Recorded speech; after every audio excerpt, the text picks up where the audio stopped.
I'm Sarah Star, and this is your space weather forecast for the day. And if you haven't already, please subscribe to my TikTok, YouTube, and Instagram channels, where I bring you all the current updates on our Schumann resonance, on our solar activity, on our coronal mass ejections, on the planetary alignments, and the ascension symptoms that all mess with humans. Have you noticed the massive change in energy lately? Have you noticed the amount of very high M-class flares, very high X-class flares, and the percentage that still remains for those? Because we still have a 20% chance of having an X-class flare, mind you. In this current moment, the Schumann resonance is blacked out. We have solar radiation storms continuing. We also have geomagnetic storms that are coming today. And multiple coronal mass ejections are heading our way this week. This is going to be an intense week of energies. This is going to be a large week of integration. And of course, those ascension symptoms, which we all love, are going to be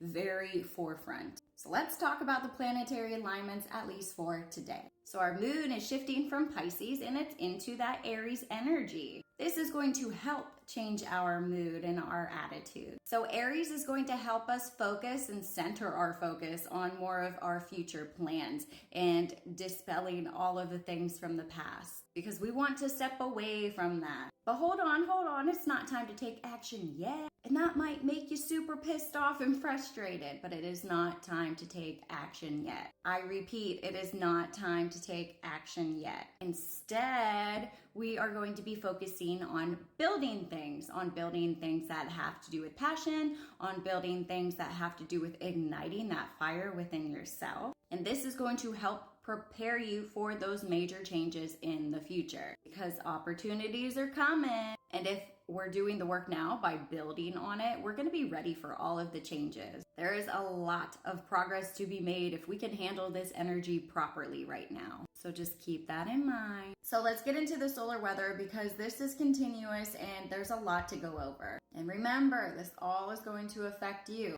Check our Schumann resonance out. What is going on here? So we have another big blackout, a long blackout, mind you. So we have a lot of energy on the forefront. We know it's coming in because we're getting multiple CMEs and we're getting multiple solar radiation storms. The energy is there. It's just not here, but it is showing up in Italy as well. So our Schumann in Italy is getting a lot of spikes despite us having this blackout in Russia. So what does that tell us? It tells us that the energy is too high to compute for their system. So it blacks it out automatically. It does not know how to analyze and process the data. And then we're presented with this. But wait, there's more. We also have geomagnetic storms that are coming right now. We are expected to see them today. We're going to slip into those G1 geomagnetic storm levels when our KP solar winds go up to a 4 or a 5.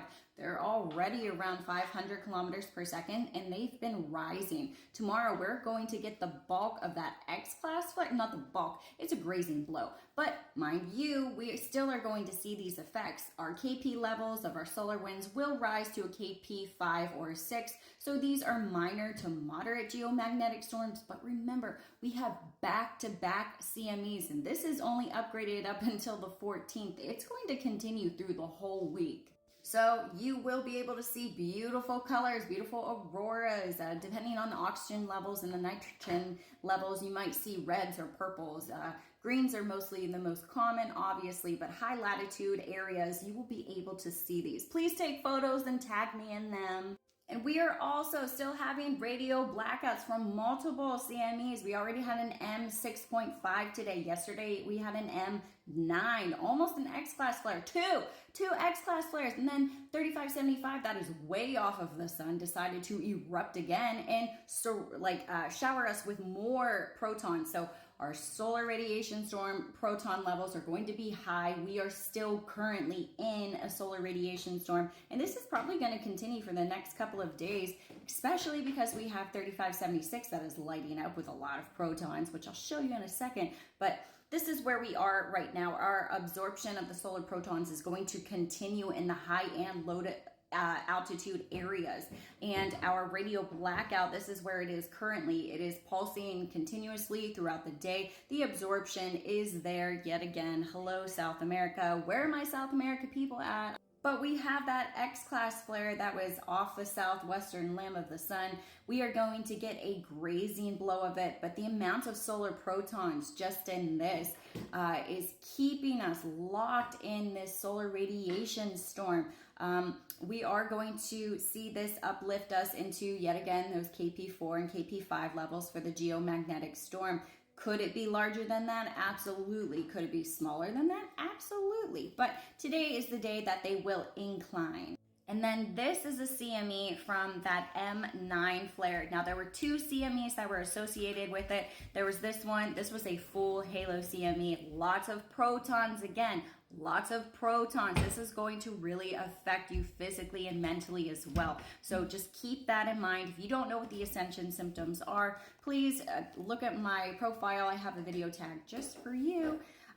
But you can see that we are going to have an influence of this CME as well. But there was a second. The second one headed off of this limb right here. It was very narrow, very slow moving, but they will be back to back and we will have an influence. Now those two CMEs were around 700, 800 kilometers per second, at least the bulk of it. A lot of slower moving particles as well. But this is also helping us stay in those S1 radiation storm levels. It's just continuous. This is a lot of energy. And don't forget we had the Chinese New Year, and don't forget we had the super new moon, and an X-class flare, and then an almost X-class flare, and then a very high M-class flare, and lots of solar protons. I don't know.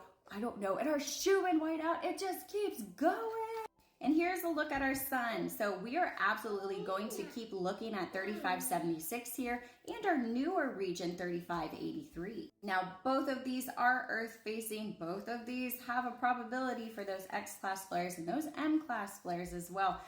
Most of these other regions are very, very stable, very, very small. And as you can see, 3576 is lighting up, 3583 is lighting up, and then here, over here, you can see this side of the sun has quite a bit of light protruding from it. I am interested to see what those regions look like. Now, the majority of all of these solar flares is coming from the most complex region, which is still 3576. We did have that M6 flare today, but also 3583 is lighting up. So let's take a look at the regions.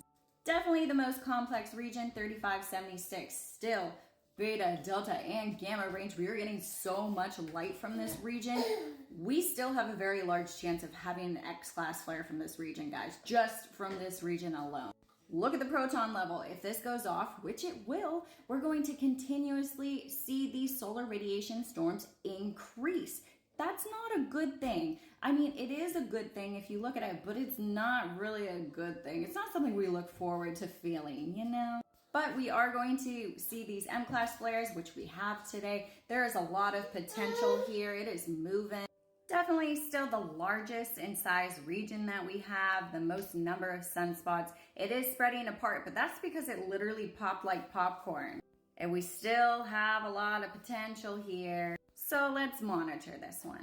And this is 3583. It is in beta and gamma range, going up in size, mind you, developing a lot more of spots. We have a 5% chance of having an X-class flare from this region. So we're gonna monitor this one as well. And we also do have a coronal hole that is right directly underneath 3576.